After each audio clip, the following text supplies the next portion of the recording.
Hello friends, I am Dr. Beena Sethi, Associate Professor in Chemistry and my today's topic is Strength of Acids and Bases. कोई भी एक solution है उसमें अगर H ion और ओ H ion बराबर होते हैं तो हम उसे न्यूट्रल सॉल्यूशन कहते हैं। जैसे ये एक सॉल्यूशन है जिसमें एच आयन की कंसंट्रेशन 10⁻⁷, ओ एच आयन की भी 10⁻⁷, दोनों ही बराबर है तो हम इसे क्या कहते हैं, न्यूट्रल सॉल्यूशन। लेकिन दोनों में से किसी एक की कंसंट्रेशन ज्यादा हो जाए या कम हो जाए तो अब ये सॉल्यूशन न्यूट्रल नहीं रहता, क्योंकि अब ये क्या है, या तो एसिडिक हो गया या वो बेसिक हो गया। अच्छा, अब ज्यादा एच आयन है, उससे ज्यादा है और भी ज्यादा है तो उसकी एसिडिटी उतनी ज्यादा इंक्रीज होती जाएगी। तो हम कैसे उसको क्वांटाइज्ड करें, कैसे बताएं कि वो कितना ज्यादा एसिडिक है या कितना ज्यादा बेसिक है। इसके लिए एक स्केल दिया गया सोरेनसन ने, जिसको हम कहते हैं पीएच स्केल। इसका नाम क्या होता है, पीएच स्केल। इसको हम हमेशा इस तरीके से लिखते हैं, पी स्मॉल लेटर लिखते हैं और एच कैपिटल लेटर लिखते हैं। एच यहाँ होता है हाइड्रोजन आयन की कंसंट्रेशन, तो क्योंकि एच कैपिटल लेटर में है तो हमेशा ऐसे लिखेंगे। और पी से हमारा यहाँ मतलब होता है पोटेंज। पोटेंज मीन्स पोटेंसी, यानी कि उसकी स्ट्रेंथ की वो सॉल्यूशन कितना ज्यादा एसिडिक है, एच आयन की पोटेंसी कितनी है, उसकी स्ट्रेंथ कितनी है, या ओ एच आयन की स्ट्रेंथ। तो हम इसको पीएच स्केल तक जाएं, इससे पहले हम कुछ जानना चाहते हैं वाटर के बारे में। ये न्यूट्रल है, इट मीन्स वाटर है। इसमें H ion O H ion बराबर होते हैं। आप इमेजिन करो कि 25 डिग्री सेंटीग्रेड पर आपने ये 1 लीटर वाटर ले रखा है, तो क्या सारे के सारे water molecules in the form of H2O होंगे? नो, इसमें से थोड़े से मॉलिक्यूल डिसोसिएट हो जाते हैं और वो बनाते हैं H ion and O H ion. इसको हम कई बार ऐसे भी लिखते हैं, क्योंकि एक्चुअली इसको इसी तरीके से हमें लिखना चाहिए, पर शॉर्ट फॉर्म में हम इसको इस तरीके से लिख देते हैं। ओके, अब मैं इसको इसी तरीके से लिखूंगी। एक्चुअली वो हाइड्रोनियम आयन की कंसंट्रेशन होती है, जिसे हम एच आयन की कंसंट्रेशन कहते हैं। तो ध्यान दो, 25 डिग्री सेंटीग्रेड पर कितने वाटर मॉलिक्यूल डिसोसिएटेड होते हैं? वो होते हैं 10⁻⁷। तो जब एक वाटर मॉलिक्यूल डिसोसिएट होता है तो 1H+ एंड 1OH- बनता है। आप फॉर्मूले से देख सकते हैं। तो आप ये बताइए, जब 10⁻⁷ डिसोसिएट होंगे तो एच आयन भी कितने होंगे, -7, और ओ एच आयन्स भी कितने होंगे, -7। तो वाटर का डिसोसिएशन कांस्टेंट 25 डिग्री सेंटीग्रेड पर डिसोसिएशन कांस्टेंट को हम KW से डिनोट करते हैं, dissociation constant of water, that is equal to product of concentration of hydrogen ion and OH ion. तो ये 10⁻⁻7 है, ये भी 7 है, तो इसका प्रोडक्ट कितने के बराबर आता है, 10⁻⁻14 के बराबर आता है। क्या ये हमेशा ही 10⁻⁻14 रहता है, चाहे हम टेम्परेचर 25 से ज्यादा कर दें या कम कर दें? नो, क्योंकि जब आप ज्यादा टेम्परेचर कर देंगे पानी का तो ज्यादा एनर्जी मिलेगी इसको बॉन्ड को ब्रेक होने के लिए। Equilibrium will get shifted towards right side. जब वो राइट साइड शिफ्ट हो जाएगा इक्विलिब्रियम, तो सपोज ज्यादा मॉलिक्यूल्स ब्रेक हो गए तो ये कितने ब्रेक हो गए, 10⁻⁻6। तो OH आयन भी कितने होंगे, -6 होंगे। तो इस केस में KW की वैल्यू कितनी हो जाएगी, 10⁻⁻6 इंटू 10⁻⁻6 10⁻⁻12। मैं टेम्परेचर और भी इंक्रीज कर दूं तो क्या होगा, और ज्यादा ब्रेक हो जाएंगे। -6 की जगह 10⁻⁻5 हो जाएंगे। तो आपको KW की वैल्यू कितने मिलने वाली है, 10⁻⁻10। तो टेम्परेचर कम करने पे क्या होगा, ऑब्वियस सी बात है कि रिवर्स होगा, कि ये दोनों आपस में एसोसिएट होके वाटर मॉलिक्यूल बना देंगे। तो hydrogen ion and hydroxide ion की कंसंट्रेशन कम हो जाएगी और आपको कितनी मिलेगी, 10⁻⁻16 KW की वैल्यू। अच्छा, और कम कर देंगे तो -18 तक जा सकती है। तो ये मैंने आपको सिर्फ एक कंसेप्चुअल बात बताई है। हमें जो इन सबको अभी नहीं पढ़ना, आपको पढ़ना है 25 डिग्री सेंटीग्रेड पर।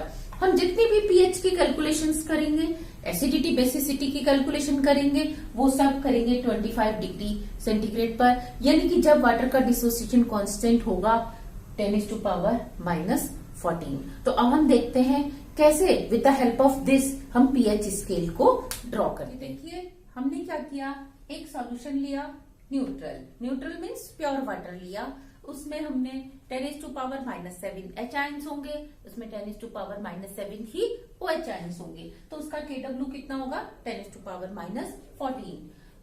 दूसरे इसी सॉल्यूशन में मैंने क्या किया, थोड़े से एच आयन मिला दिए अपने हाथ से पकड़ के, तो क्या हुआ, जैसे ही मैंने एच आयन मिलाए तो अब एच आयन पहले से इंक्रीज हो जाएंगे, 10⁻⁻7 से कितने हो जाएंगे -5। तो क्या OH आयन -7 ही रहेंगे? नहीं, क्योंकि अगर -7 रहेंगे और ये -5 है तो क्या हो जाएगा, आप बताओ, दोनों का पावर जो प्रोडक्ट है वो चेंज हो जाएगा। और हम जानते हैं 25 डिग्री सेंटीग्रेड पर इसका प्रोडक्ट कितना रहता है, इसका प्रोडक्ट रहता है 10⁻14।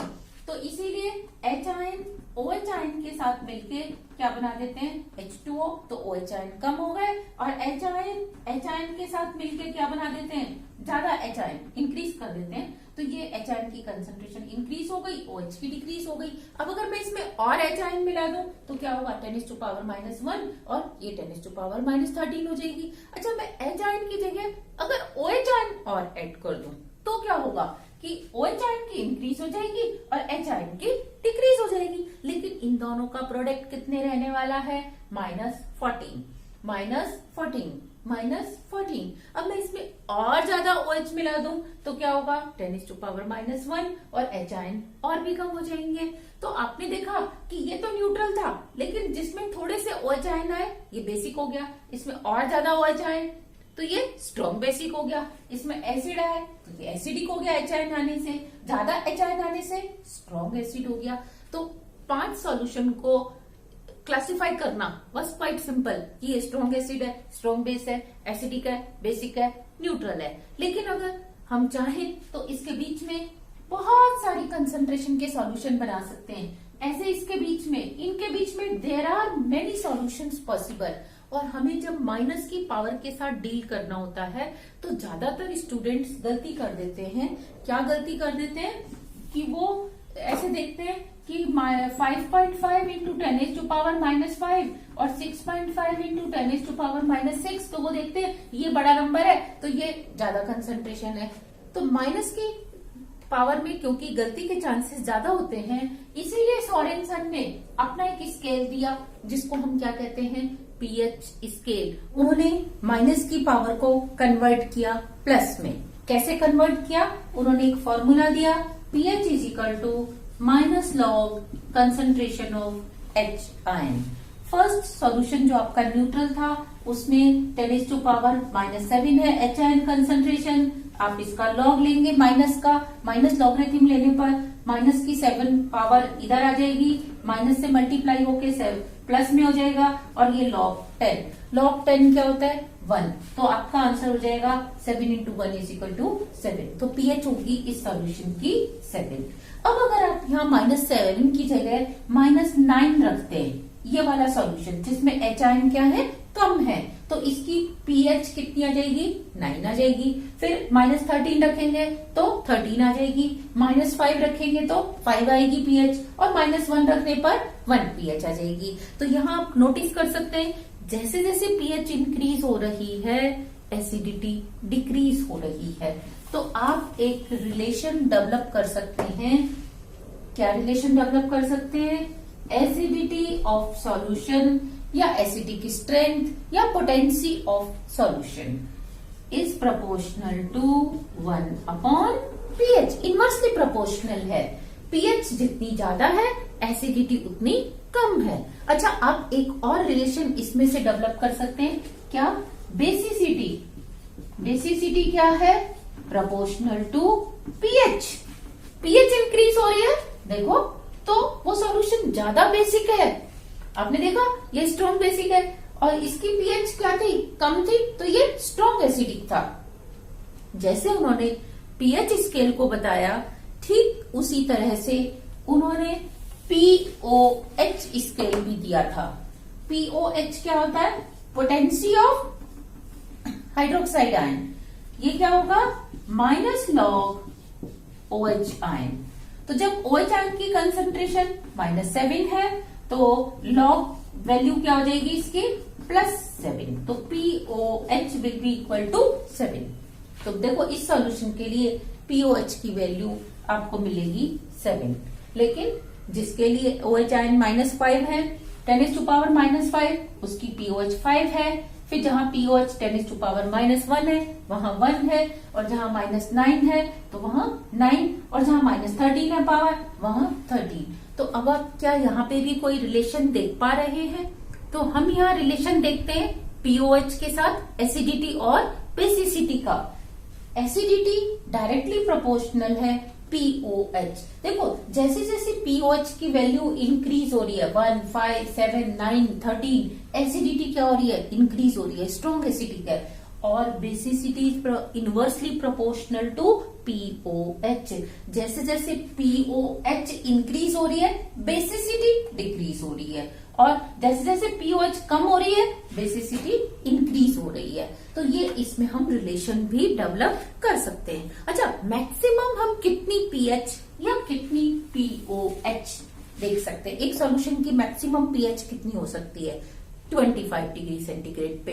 तो हम क्या देखते हैं कि आप ज्यादा से ज्यादा 10⁻0 रख सकते हैं एच आयन मीन्स 1, और -14 क्या कर सकते हैं OH कर सकते हैं। तो इस सॉल्यूशन की pH कितनी होगी 0, और मैक्सिमम क्या कर सकते हैं हम कि 10⁻⁻14 एच आयन कर दें, और 10⁻0 क्या कर दें आप OH आयन कर दें।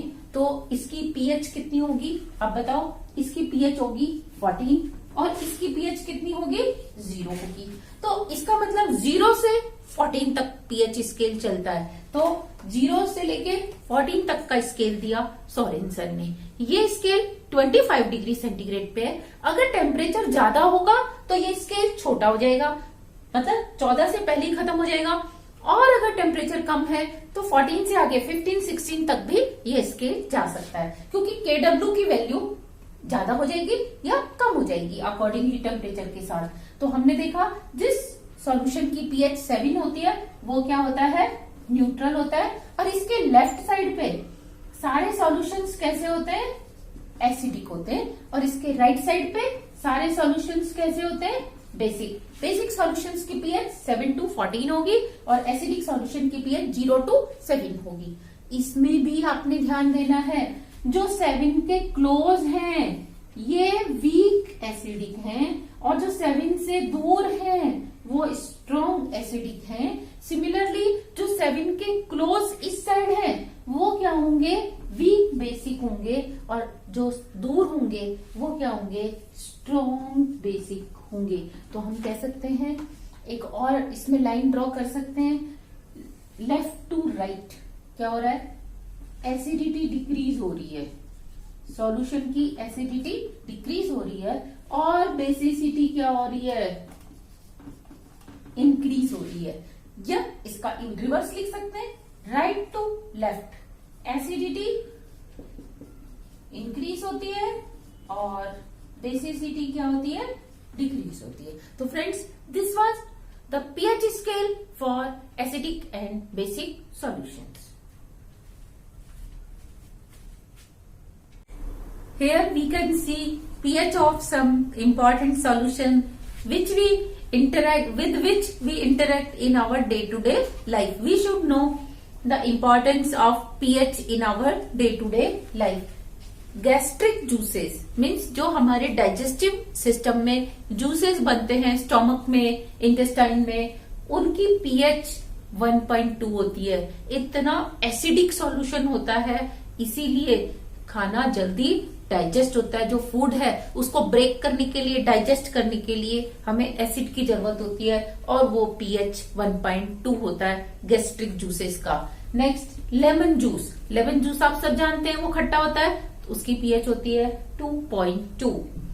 प्योर वाटर, प्योर वाटर की pH 7 होती है, लेकिन अगर उसमें इम्प्यूरिटीज आ जाए तो उसकी pH 7 से कम या 7 से ज्यादा भी हो सकती है, लेकिन प्योर वाटर की pH will remain 7 at 25 degree centigrade. Next milk of magnesia. आप देखते हैं जब हम कुछ ज्यादा फ्राइड खाते हैं या कोई भी जब ज्यादा फ्राइड खाता है, कभी कभी वैसे भी एसिडिटी हो जाती है, तो उस एसिडिटी में हमारी बॉडी से डाइजेस्टिव एंजाइम्स ज्यादा बनते हैं, ज्यादा एसिडिक हो जाती है पीएच, तो आपको एसिडिक बल्जेस आते हैं और कई बार इरिटेशन भी होती है। उसकी रेमेडी के लिए हम क्या करते हैं, मिल्क ऑफ मैग्नीशिया देते हैं पेशेंट को। मिल्क ऑफ मैग्नीशिया क्या होता है, मैग्नीशियम हाइड्रोक्साइड का सॉल्यूशन। ये जो मैग्नीशियम हाइड्रोक्साइड है इसकी पीएच 10 होती है, तो ये एक्सेसिव सॉल्यूशन गैस्ट्रिक जूसेस को न्यूट्रलाइज कर देता है और पीएच थोड़ी सी अप हो जाती है, 1.2 से अप हो जाती है और पेशेंट को रिलीफ मिलता है। इसको हम एंटा एसिड भी कहते हैं, इसीलिए इसका नाम ही एंटा एसिड है। एंटा एसिड मीन्स एसिड का reverse, anti. Sodium hydroxide solution जो हम लैब में भी सोडियम हाइड्रोक्साइड का सॉल्यूशन बनाते हैं, उसकी पीएच 14 होती है, क्योंकि ये स्ट्रॉन्ग बेसिक सॉल्यूशन होता है। ब्लड के लिए आपको पता होना चाहिए कि सबकी बॉडी में जो ब्लड, ह्यूमन बीइंग की बॉडी में जो ब्लड सर्कुलेट होता है उसकी पीएच अराउंड 7 और 7.8 के आसपास होती है। सोचो, this is the beauty of nature. अगर वो जरा सा 7 से कम होती तो ब्लड हो जाता एसिडिक। ब्लड एसिडिक हो जाता तो कोई भी इंफेक्शन हमारी बॉडी में आता तो एसिडिक मीडियम में वो जल्दी ग्रो करता है, तो बेसिक मीडियम उसकी ग्रोथ को रोकता है। इसी तरह से एसिड रेन जब पॉल्यूशन के कारण sulphur dioxide, trioxide, carbon dioxide का लेवल एयर में ज्यादा हो जाता है, तो वाटर के साथ वो डिसॉल्व होकर नीचे आती है, उसको हम एसिड रेन कहते हैं। उसकी पीएच 5.6 होती है और ये बहुत ही ज्यादा डेंजरस होती है। जितने भी मॉन्यूमेंट्स हैं या बिल्डिंग्स हैं, ब्रिजेस हैं, उनके ऊपर एसिड रेन का जब वाटर आता है तो वो कैल्शियम कार्बोनेट जो उसका सीमेंट है, बिल्डिंग का कंस्ट्रक्शन पार्ट है, उसमें अगर कहीं आयन है वो उसको कोरोड कर देता है और धीरे धीरे बिल्डिंग, आप जानते हैं, बिल्डिंग का डिके हो जाता है। तो इस तरह से एसिड रेन, साथ में जब वो फ्लो करके वाटर रिवर में जाता है, पॉन्ड्स में जाता है, तो जो वहां एक्वेटिक लाइफ है रिवर की, पॉन्ड की, वो भी अफेक्ट होती है। वो इतना ज्यादा एसिडिक वाटर के अंदर सरवाइव नहीं कर सकती। Next, saliva. This is again, I say that this is the best example of nature, beauty of nature, कि इसमें हम नेचर की ब्यूटी को देख सकते हैं। सलाइवा फूड को डिके करने के लिए हमें पीएच कम चाहिए, एसिडिक सॉल्यूशन चाहिए, ताकि जो फूड खाया है वो डिकम्पोज हो, डिग्रेड हो, बहुत जल्दी से डाइजेस्ट हो। लेकिन ये क्या, बिगिनिंग में ही जैसे ही आपने फूड मुंह में रखा, वहां तो गॉड ने क्या किया है, नेचर ने क्या किया है, आपको पीएच क्या दे दी, एल्कलाइन दे दी, greater than 7.0। So this is the beauty. कैसे चाहिए आपको एसिडिक, लेकिन बेसिक दे दी। क्यों दे दी? क्योंकि आपके माउथ में जो टीथ हैं ये सारे कैल्शियम फॉस्फेट के बने हैं। किसके बने हैं? इनके ऊपर एनामिल किसका होता है? Calcium phosphate. ये कैल्शियम फॉस्फेट, और ये कैल्शियम फॉस्फेट बेसिक मीडियम में बिल्कुल भी डिके नहीं होता, लेकिन एसिडिक मीडियम में धीरे धीरे एनामिल कोरोड हो जाता है, डिके हो जाता है, उसमें कैविटीज बन जाती हैं। तो इसीलिए इन टीथ की प्रोटेक्शन के लिए गॉड ने सलाइवा की पीएच ग्रेटर देन 7 कर दी, ताकि आपकी ओल्ड एज तक आपके टीथ बने रहें। अगर ये एसिडिक होती तो रोज आपके दांत डिसॉल्व हो जाते। टूथ डिके इसका बेस्ट एग्जांपल है कि जब बचा हुआ खाना आपके टूथ में रह जाता है, उसमें बैक्टीरिया ग्रो करते हैं, और बैक्टीरिया खाना तो वही खाते हैं जो आपके टूथ में अटका हुआ है, लेकिन वो एक्सक्रीट क्या करते हैं? एंजाइम्स, जो कि एसिडिक होते हैं, और वो पीएच होती है 5.5 जो कि एसिडिक है। अब बताओ, एसिडिक पीएच में तो टूथ का डिके होना बिल्कुल कंपलसरी है ना, इसीलिए लोगों के दांत में कैविटीज हो जाती हैं, क्योंकि वहां एंजाइम्स होते हैं जिनकी पीएच 5.5 है। टूथपेस्ट, कहते हैं रात को टूथपेस्ट करके सोना चाहिए, क्योंकि टूथपेस्ट की पीएच ग्रेटर देन 7 है और वो क्या करती है, आपके बचा हुआ कहीं पे भी खाना है तो उससे अगर कोई एसिड बन रहा है बैक्टीरिया की ग्रोथ से उसमें, तो वो उसको न्यूट्रलाइज कर देती है और टूथ के डिके को प्रोटेक्ट करती है। Bee sting, honey bee sting, जब मधुमक्खी काट खाती है तो आप देखते हैं काफी स्वेलिंग, इरिटेशन, इन्फ्लेमेशन टाइप की आपको फीलिंग होती है। उसके जो पीएच है वो लेस देन 7 होती है, और आप जानते हो ब्लड की पीएच तो ग्रेटर देन 7 है, और आपने उसको लेस देन 7 कर दिया तो वहां पे एसिड बेस रिएक्शन स्टार्ट हो जाती है, और जब एसिड बेस रिएक्शन स्टार्ट होती है तो न्यूट्रलाइजेशन के प्रोसेस से हीट ऑफ न्यूट्रलाइजेशन निकलती है, और वो हीट ऑफ न्यूट्रलाइजेशन आपको इन्फ्लेमेशन की फीलिंग देती है। इसके लिए हम क्या करते हैं, उस पोर्शन को सोडा से वॉश करते हैं। इट इज प्रिस्क्राइब्ड कि अगर मधुमक्खी ने कट खाया तो आप बेकिंग सोडा या सोडा से हाथ धो लो, ताकि जो एसिडिक स्ट्रेंथ, एसिडिक स्टिंग जो आपके बॉडी में एंटर किया है वो जनरली एसिडिक होता है, तो उसको न्यूट्रलाइज कर देता है सोडा का सॉल्यूशन। रेड आंट, देखने में तो छोटी सी होती है, लाल चींटी, लेकिन वो लाल चींटी का जो स्टिंग होता है ना, वो भी आपको मधुमक्खी से भी ज्यादा क्रिएट कर सकता है। अगर एक से ज्यादा चींटियां आपको खा जाए तो उससे क्या होगा, वो भी मिथेनोइक एसिड होता है, फॉर्मिक एसिड जिसको कहते हैं, उसी से इनका नाम है फॉर्मा। फॉर्मा से बना है फॉर्मिक एसिड, सॉरी इनका नाम फॉर्मा था, उससे हम उस एसिड का नाम लिखते हैं फॉर्मिक एसिड। तो फॉर्मिक एसिड के कारण आपकी एसिड बेस वाली रिएक्शन होगी ब्लड में और इन्फ्लेमेशन होगा, तो उसको न्यूट्रलाइज करने के लिए भी हम क्या करते हैं, बेसिक सॉल्यूशन से हाथ को धोते हैं।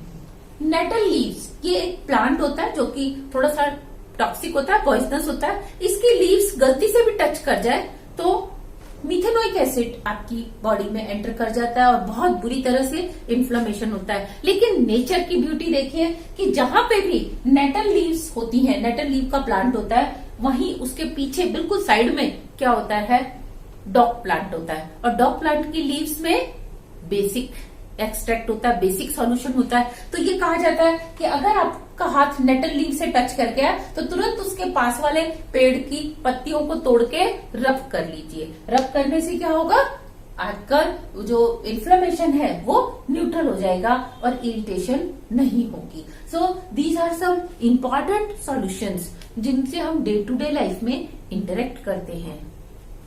ये है कुछ और सॉल्यूशंस जिसमें आप देख सकते हैं कि वो एसिडिक क्यों है। विनेगर में बेस एसिडिक एसिड होता है, इसीलिए वो एसिडिक है। कर्ड, दही में लैक्टिक एसिड होता है, बिकॉज ऑफ एसिड वो एसिडिक होता है, खट्टा होता है। लेमन और ऑरेंज में सिट्रिक एसिड होता है, इसीलिए ये भी खट्टे होते हैं। टेमेरिंड, इमली में टार्ट्रिक एसिड होता है, टार्ट्रिक एसिड अगेन एसिडिक है, तो इसीलिए आपको इमली भी खट्टी मिलती है। आंट स्टिंग, रेड आंट, लाल चींटियों का स्टिंग, नेटल लीव्स का स्टिंग, बी स्टिंग्स, इसमें क्या होता है, मिथेनोइक एसिड होता है, इसीलिए ये ब्लड में एंटर करने के बाद जैसे ही स्टिंग लगता है इन्फ्लेमेशन होती है, क्योंकि एसिड बेस रिएक्शन स्टार्ट हो जाती है। मैं आपको कुछ न्यूमेरिकल्स और करना बताती हूँ कि कैसे हम न्यूमेरिकल्स कर सकते हैं शॉर्टकट में। ये देखिए, ये आपने 0 to 14 का पीएच स्केल बनाया। अब एक सॉल्यूशन जिसकी पीएच 6 है, दूसरा सॉल्यूशन जिसकी पीएच 8 है, दोनों का इक्वल अमाउंट मिक्स कर दिया जाए तो देखो 6 वाला 7 से 1 पॉइंट पीछे है, 8 वाला 1 पॉइंट आगे है, दोनों को मिक्स करेंगे तो सॉल्यूशन कैसा बनने वाला है, न्यूट्रल बनने वाला है। लेकिन अगर मैं इसकी पीएच लेती 5 और इसकी लेती 8 और दोनों का मैं इक्वल अमाउंट मिक्स करती तो ये 5, तो ये इस एक से न्यूट्रल हो जाता, लेकिन ये एक अभी भी बचा रहता, तो सॉल्यूशन कैसा होता, एसिडिक होता।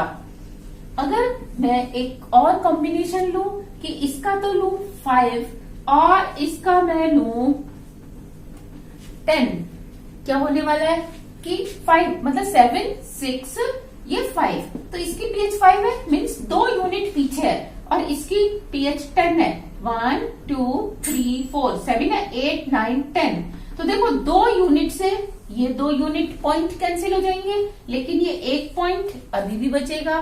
तो पीएच कैसी होने वाली है उस सॉल्यूशन की, बेसिक होने वाली है तो वो सॉल्यूशन बेसिक होगा। तो इस तरीके से हम दो सॉल्यूशन को मिक्स करने पे जो नया सॉल्यूशन बनेगा उसके पीएच का आइडिया लगा सकते हैं कि वो एसिडिक होगा या बेसिक होगा, क्योंकि आपको अभी ऐसे न्यूमेरिकल्स नहीं करने जिसमें आपको ज्यादा कैलकुलेशन की जरूरत हो। Thank you.